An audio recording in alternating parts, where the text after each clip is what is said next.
any sort of traumatic experience can kind of spark this awakening in someone. And that's what it did for me. Not all artists use a paintbrush, just like not all therapists look like this, or mindfulness look like this. You see, entrepreneurs have a passion to create. They can deny or fight it, but they can never erase it. Sometimes it takes a walk to the Himalayas or a death of a loved one to awaken this truth. So I traveled to Berlin to discover just what caused the host of a high school radio station to evolve into the founder of Zaya, a DAO that unites the power of psychedelics in the healing journey. Let's find out how. So, hello Nadeya, hi, nice to meet you, and thank you so much for meeting me and for being here to have a chat with us. I want to start about like your journey as an entrepreneur, and did you always want to be an entrepreneur when you were a kid? How did how everything developed in your life? Wow, what a long story. Long journey, actually, when I go back and start reflecting on it.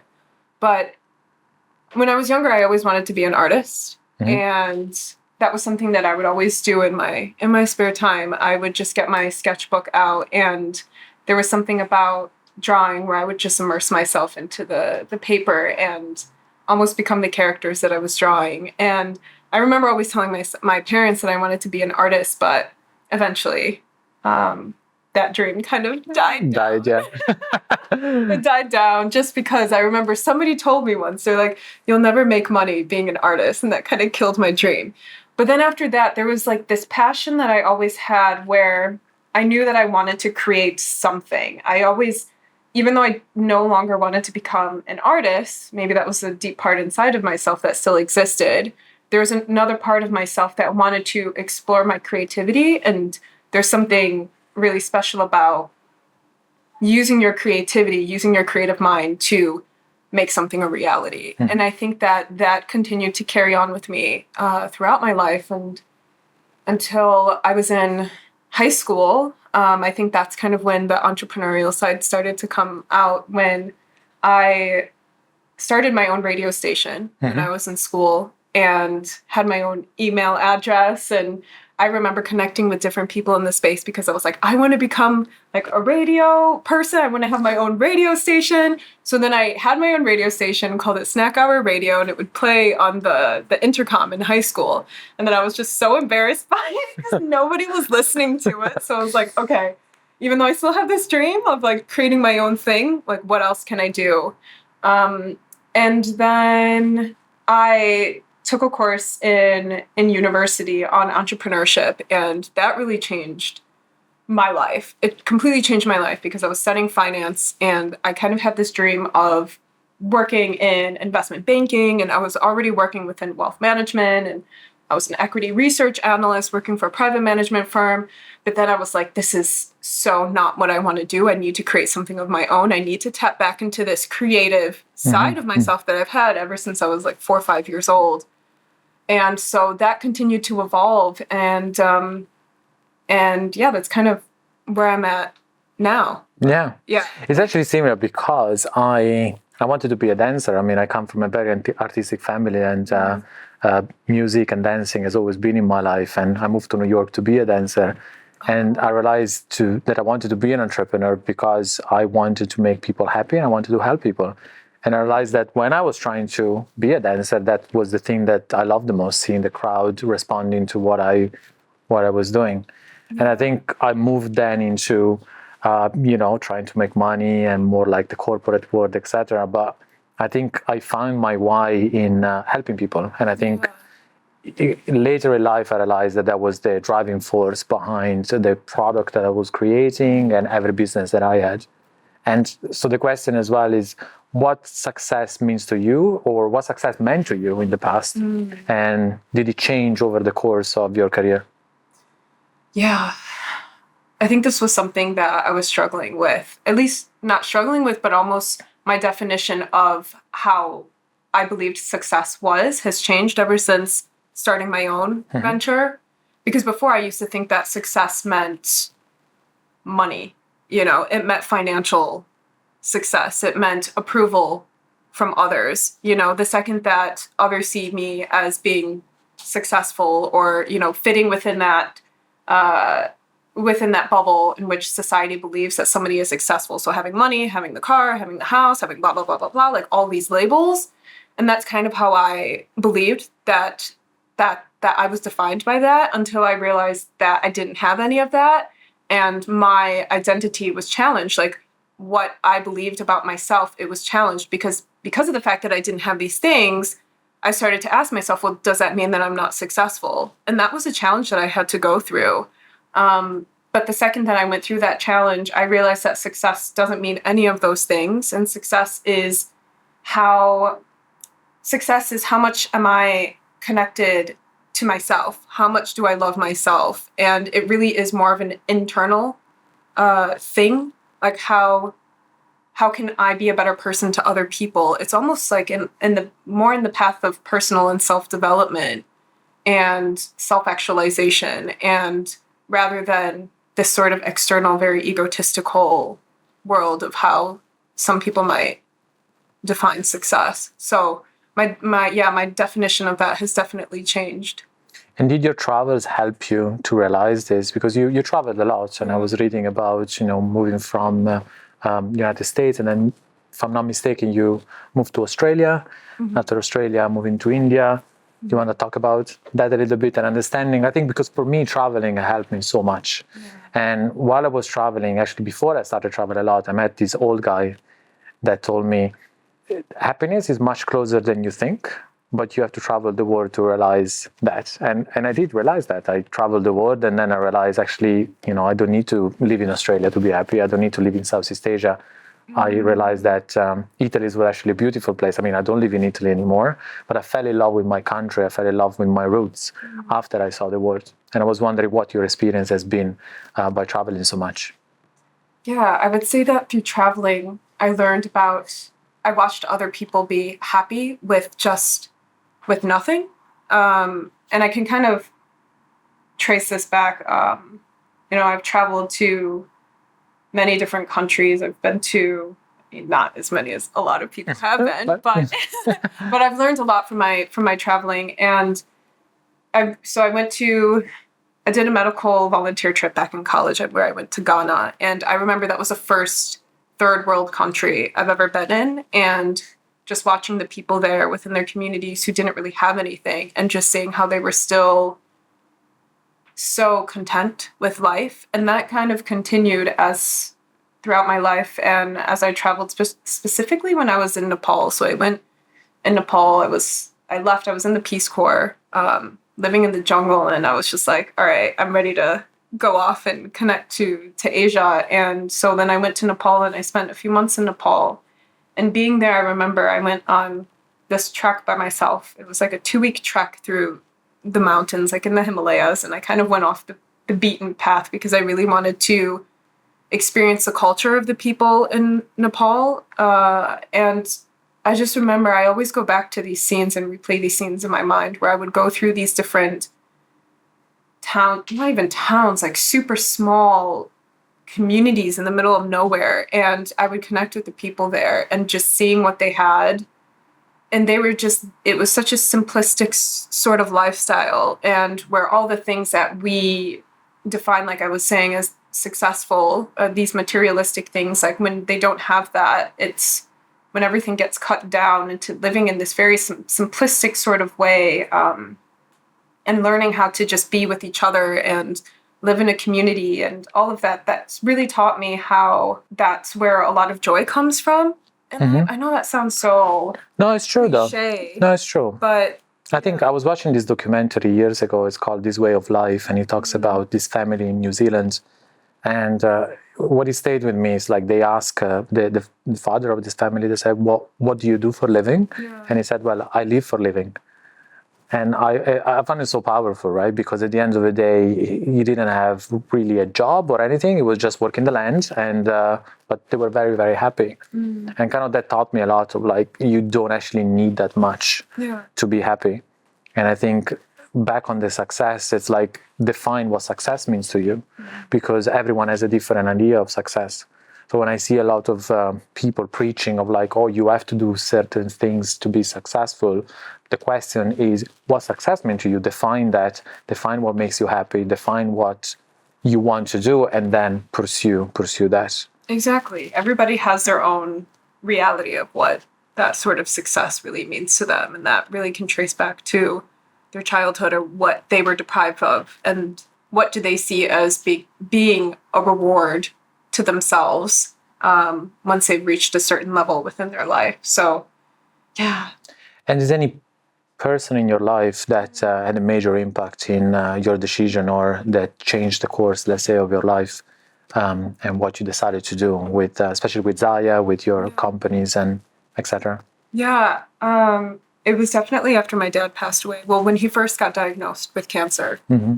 And that happened, so he was diagnosed in 2012 with lung cancer. And I was in my third year of university. And I remember that completely shaking my world, like completely flipping what I believed life really was. And the second that happened was when I started to explore life, like the meaning of life and also death. And I think the second that I started to explore that, that started to change my entire philosophy around my own existence and my connection with others, my relationships, and what I wanted to bring into the world, and exploring what I had to offer. And I think that does that with a lot of people. Mm-hmm. The moment that someone is challenged or faced with death, whether it's themselves or a relationship they have with another person who might be dying. And that's what happened with me. And that, I think when my father got diagnosed, that's what really sparked my journey into mindfulness and spirituality as well.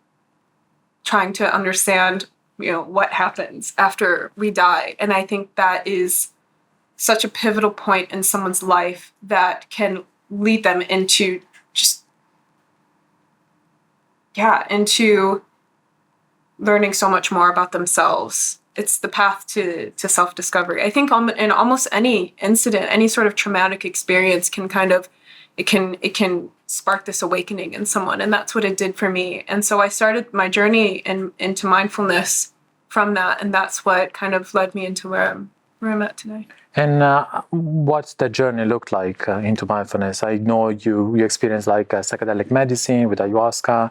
How what was your experience and what was your journey into mindfulness like? Yeah, so I started doing yoga. Mm-hmm. I hated yoga. Okay. I hated it. When I first did it, I was like, this is horrible. Get me out of this. Like, it was terrible. I hated it. To now where I became like a yoga teacher, okay. Certified in it. But I remember I hated it, but I hated it because it made me confront myself. It challenged me in so many different ways. It challenged my mind. It challenged me physiologically in my body. And that was something that I didn't want, but I didn't know that was what I needed. And so then I continued to explore yoga, but then I was working my first full-time job out of college, corporate job. And I was so depressed. And I was working a job that I absolutely hated and also trying to come to terms with the fact that my dad was dying. And one of my friends recommended I read about Buddhism. Mm-hmm. And I remembered Buddhism from The Simpsons, like Lisa. Okay, I remember she considered herself a Buddhist. And I was like, and I remember being a kid when Lisa Simpson was talking about Buddhism. I was like, that sounds so interesting to me. Like there was something, I think, deep down inside where that there was always something there and curiosity around that. And so when my friend recommended I read about Buddhism, I bought my first book. It was by Thich Nhat Hanh. It was the heart to Buddha's teaching or something along the lines of that. And that book completely changed my life. It taught me about compassionate listening, and it taught me about right speech, like how to speak in such a way where you're being mindful. And it taught me how to completely change my relationship with others. And that was something that I always struggled with. I had a lot of anger issues growing up. And a lot of what mindfulness was teaching me how to work with my emotions. And so I started meditating. And then I joined I joined a Nichiren Buddhism group. I was living in Minneapolis at the time, and it was a group of maybe 15 or so 80-year-olds. I was the only person in there that was like 20. So I would go there with them. And I'd hang out with this group of like 15, 20, 80-year-olds. Like they were the sweetest people ever, but they taught me about mantras and chanting. Mm-hmm. And I remember them talking about how what you chant, it allows you to manifest it. It allows you to manifest the things that you want. So as they would chant, they would be thinking and directing their energy towards something that they wanted. And so I kind of started getting into meditation and chanting and learning about these different ideas around manifestation and Buddhism, and that kind of continued from there. But eventually I ended up leaving the Nichiren Buddhism group there, and kind of went on my own path.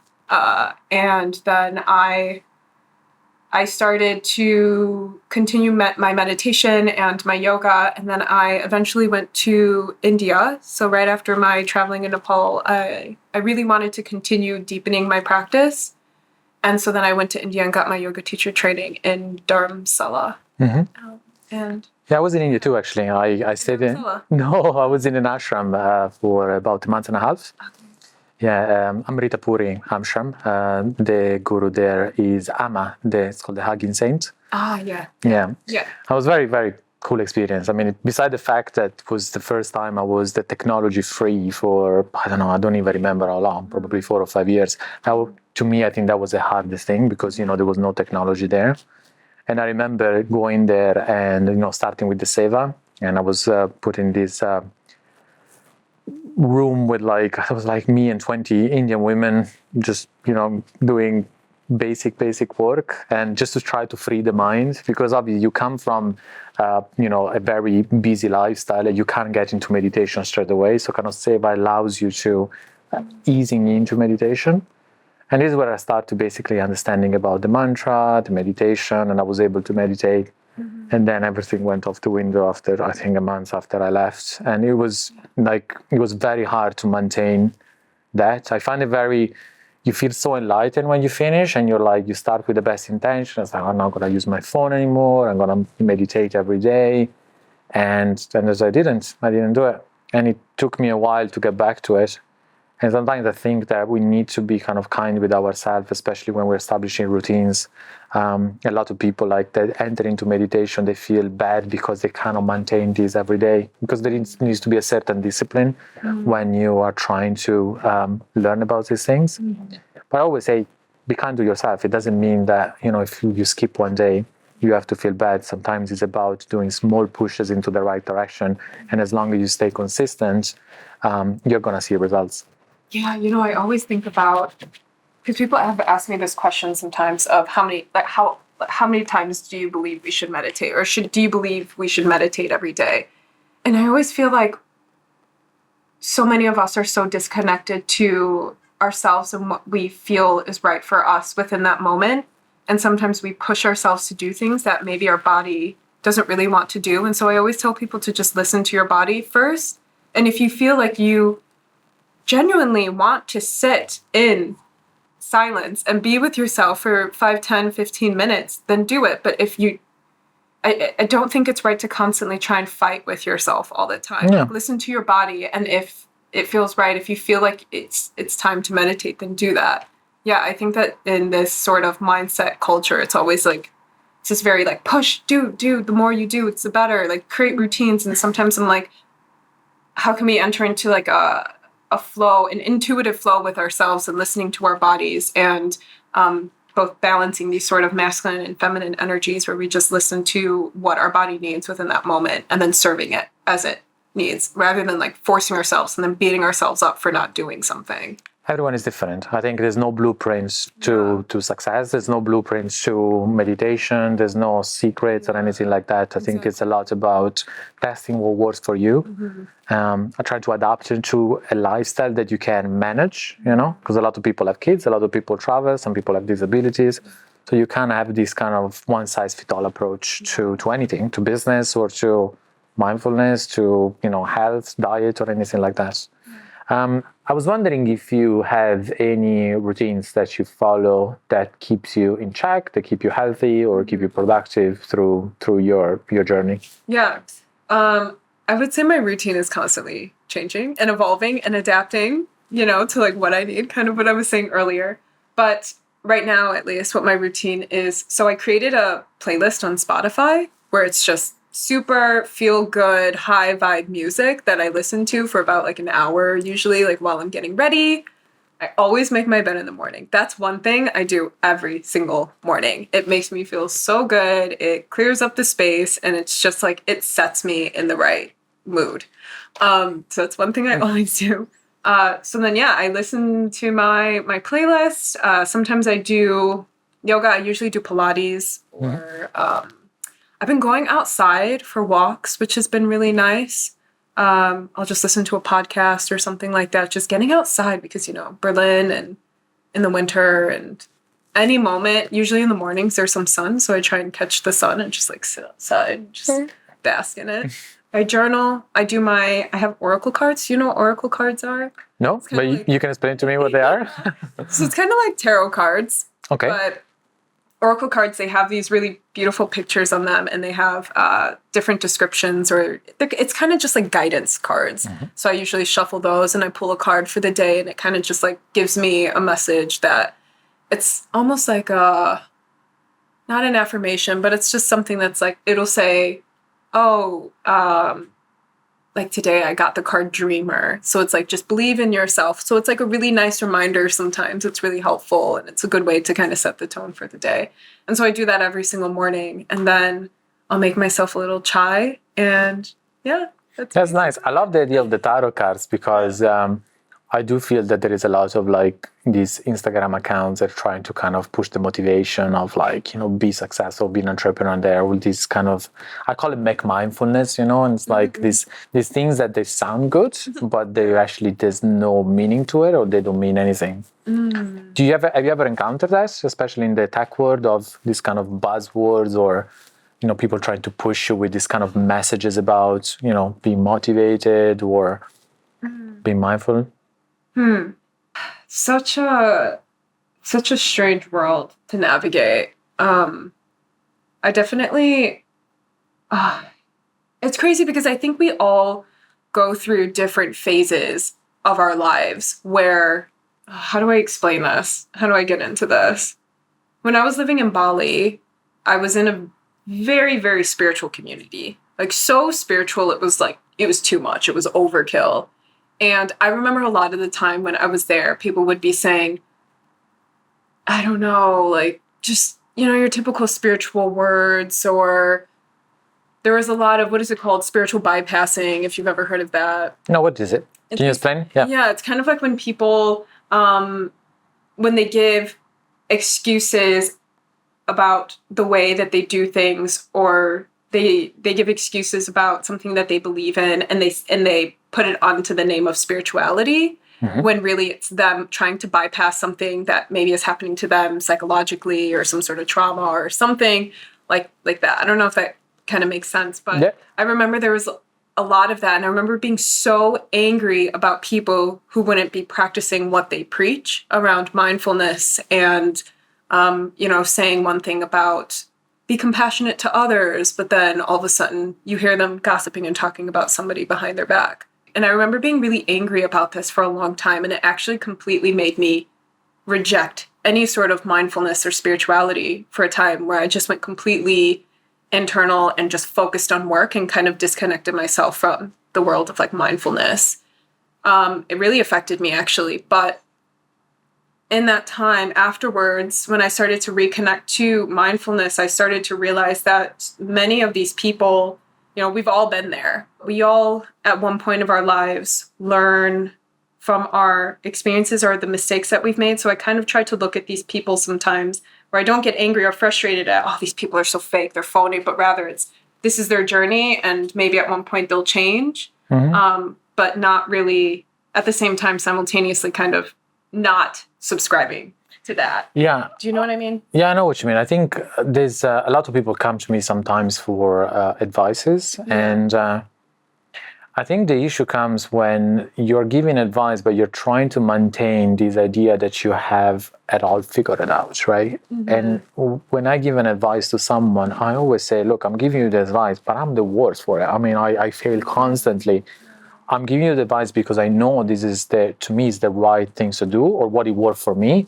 But look, I'm still actually learning myself, and I think a lot of these type of preachers or people that are trying to tell you the way to do things, they seem that they have it figured it out. They were like, oh, I have the nice car, the wife, I'm super successful, so I give you the advice because this is work for me, instead of saying, I'm still learning. I mean, giving you this advice, I'm still in the path of mastering the skill, but they don't want to appear weak, right?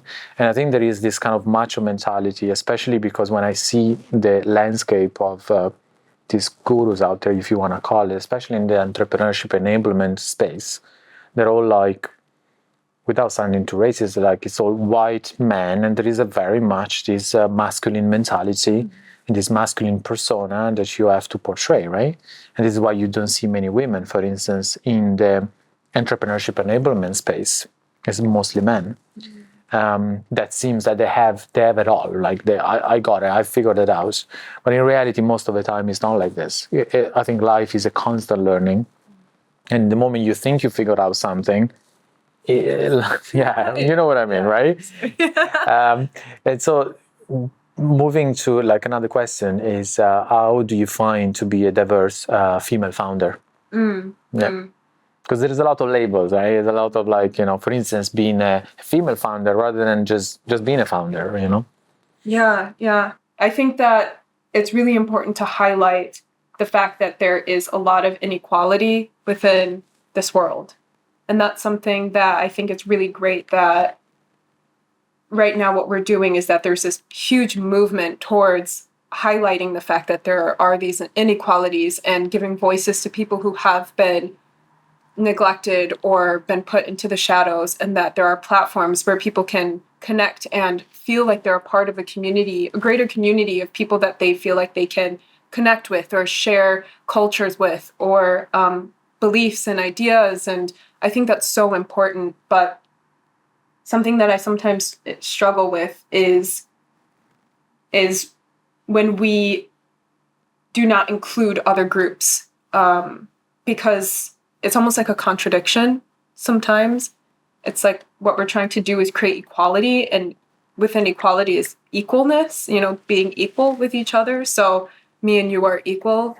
And I know that there's so many debates about that, but I think that it's important for people to keep in the back of their mind that being inclusive means including everyone, and there shouldn't be any sort of anger towards other groups sometime. What I find, especially with labeling, it is a double-edged sword, because at the same time, by labeling, let's say, being a female founder, you also identify with sometimes a minority that needs to be looked after and needs to be kind of helped, right, to rise at the same level of others. But at the same time, you're almost marginalizing, because you don't say male entrepreneur, you don't say male founder, right? So why would you call a female founder? So it's kind of a hard, I think, topic, sometimes to navigate. Yeah, it definitely is. It definitely is. How did you find the startup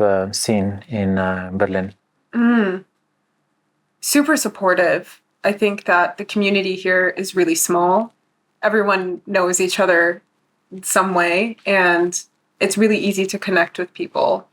And there's so many different groups and initiatives that are being born out of Berlin around diversity, which is really great, and supporting so many different types of startups and industries. It's very, very diverse here. So I think it's a great scene. Yeah. Yes, and we were talking about it before, bootstrapping versus raising funds, and you were asking me a few questions, and I find it very interesting because I bootstrapped all my companies, and for the first time we ended up raising, and there is, I think, a little bit of stigma around venture capitalists and money, etc. And there is almost like a war. It's like you either are a bootstrapper or you are, you're selling your soul to the devil, and then you just started raising money, and then you have all these investors that are just going to tell you what to do, etc. What has been your experience so far? Well, so I had a huge pivot before I was where Zaya is where it is now. And the previous pivot, I completely bootstrapped everything. So I basically built a marketplace. It was for holistic healthcare practitioners where people with chronic health conditions would be able to find and book sessions with highly qualified, vetted holistic practitioners. And so I bootstrapped the entire thing. And it taught me so much. And that was something that you were saying. You learned a lot. You learn a lot when you bootstrap. You learn how to manage your finances. You learn what to invest in, what not to invest in. You really understand the types of, at least I learned the lessons after, because I made a lot of mistakes through bootstrapping because I'd never done something to this scale before of putting this much money into a business. I had businesses before, but this was kind of, in a tech world. It was a very different thing. And so I learned a lot through that. And I know that was something that I heard a lot in the beginning of my entrepreneurial journey. It was always bootstrap. Investors want you to bootstrap. And I think that it is for some business models, for certain businesses, yes, like maybe bootstrapping is the way to go. But I think when it comes to investing, it offers you so much more support. I think we have to move away from this or mentality, like bootstrapping or VC. It doesn't work like that. Like I never raised money in my life, and we did a raise very recently. And I think bootstrapping is a great school because at the end of the day, even if you raise money for investors, it's not your money, it's someone else's money. Mm-hmm. But at the same time, you have to understand what you want and what is the best thing for your customer. And what is the best product that you can possibly create, and then find a hybrid model sometimes, you start bootstrapping, and then when you see that the things are ramping up, then you start raising money. Yeah. Have you did you find support in the Berlin community? Yeah, so I got accepted into the Stealth Mode program at Factory Berlin, and that was basically a 3-month mentorship program where they connect you to, I think there was about like 11 or so other founders in there, and they connect you with a mentor, and you have workshops every week, and they, at the end, you have a big pitch night, and you pitch to a panel of investors and just get feedback on your concept. And honestly, for me, it was a really great way for me to build more confidence in myself. I think that it's really important sometimes as a founder when you're working so hard on something and you get a lot of no's and you get a lot of rejections. I feel like a big part, at least in my entrepreneurial journey, is learning to be okay with rejection. And I remember in the first part when you're just starting an idea and you apply to this program or you apply to this accelerator, and so many times you would get no's. And so for me, getting accepted into this program, it really gave me the confidence that wow, somebody else does actually believe in me. They believe in my potential. And I feel like that was something that I really needed. Yeah, it gave me this foundation of, okay, great. Even though I do believe in myself, it's really nice to also have a group of other people believe in you as well, because that can also be very motivating. So. What was the hardest thing though? What hardest thing that you had to face during your journey as an entrepreneur? Hardest thing for me was pivoting. The ability to make a decision to pivot and change and basically kill this old idea that I spent money on, I spent so much time on, I had other people involved. That was terrifying. It was terrifying to do something that I was passionate about and so scared of, again, like being rejected for that idea.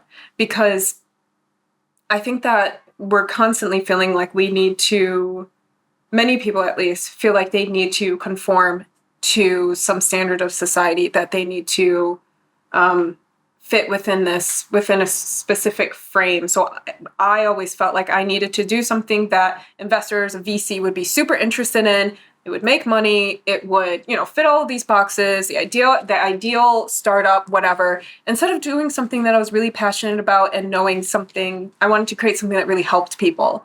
And for me, going from doing something that was maybe somewhat ego driven, somehow tied to my ego, to having to kill that part of me, that part of myself, to doing something that I was really passionate about and kind of just like, I don't give a shit if anybody actually cares, if they have an opinion about this, you know, that was really challenging for me. It was a huge ego death that I had to go through. And it was just this big moment, this huge moment of awakening where I was like, I had to have so much strength in myself to be able to change, to do something that I love, which sounds so easy, you know, why just, of course, just do what you love. But, and it's in the same sense, you have to, it's a challenge because you have to kill off all these ideas of what you believe society will approve of you for. And for me, that was one of my biggest challenges. But since I've gotten through that really big hurdle, I noticed that everything started to take off because I was creating something from my heart instead of my head. And the second that you do that, it's almost like the universe kind of like aligns, or everything just comes into alignment, and people can feel that. They can see that when you're so passionate about something, people become passionate with you. And when I pivoted, so many people started to come towards me and they wanted to be involved. And that was a sign that, you know, I made the right decision. And I mean, I wake up every day and I'm just like, I love what I'm doing. I cannot believe like this is something that I'm doing. You know, it gives me so much pleasure.